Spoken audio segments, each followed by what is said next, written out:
নিচের কোনটি মার্কেটিং প্রমোশনের উপাদান হিসাবে বিবেচিত? প্রত্যক্ষ বাজারজাতকরণ। পাইকারি ব্যবসায়ের প্রসারমূলক কাজ কোনটি? বিক্রয় প্রসার। বাজারজাতকরণে কোনটি বেশি গুরুত্ব দেওয়া হয়? ভোক্তা। গুদামজাতকরণে কোন ধরনের উপযোগ সৃষ্টি করে? সময়গত উপযোগ। কোনো কিছু থেকে ভোক্তার বঞ্চনার অনুভূতিকে বলা হয় প্রয়োজন। টুথপেস্ট কোন ধরনের পণ্য? সুবিধাজনক পণ্য। নিচের কোনটি বাজারজাতকরণের মৌলিক ধারণা সম্পর্কিত নয়? মুনাফা।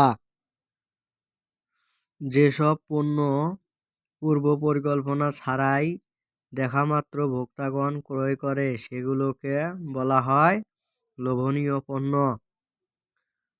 সামাজিক বাজারজাতকরণ মতবাদ কোন ধারণা বহন করে? টেকসই বাজারজাতকরণ। নিচের কোনটি স্টাইলের সাথে সম্পর্কযুক্ত? পণ্য নকশা। বাজারজাতকরণে বিক্রয় মতবাদ প্রধান গুরুত্ব আরোপ করা হয়। পণ্যের প্রসার। কোনটি বাজারজাতকরণ পরিবেশের অনিয়ন্ত্রণযোগ্য উপাদান? প্রযুক্তি। নিচের কোনটি শিল্প পণ্যের বাজারজাতকরণ বৈশিষ্ট্য? বিক্রয়োত্তর সেবা। একজন নির্দিষ্ট বাজারজাতকারী কর্তৃক বিক্রিত পণ্য আইটেমসমূহের তালিকাকে বলা হয় পণ্য মিশ্রণ। বাংলাদেশে ব্যবসায়ের ক্ষেত্রে কোন মতবাদটি সবচেয়ে বেশি ব্যবহৃত হয়?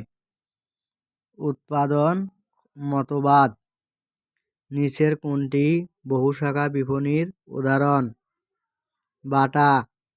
নিচের কোন পণ্যটি নিম্ন মূল্য সংবেদনশীলতার সাথে সম্পর্কযুক্ত? বিশিষ্ট পণ্য।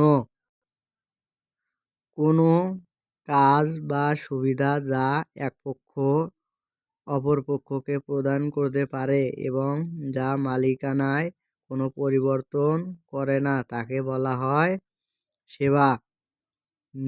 নিচের কোনটি বাজারজাতকরণ মিশ্রণের উপাদান নয়? পলিসি। নিচের কোনটি ভোক্তা বাজার বিভক্তিকরণের আচরণগত দিক? আনুগত্য।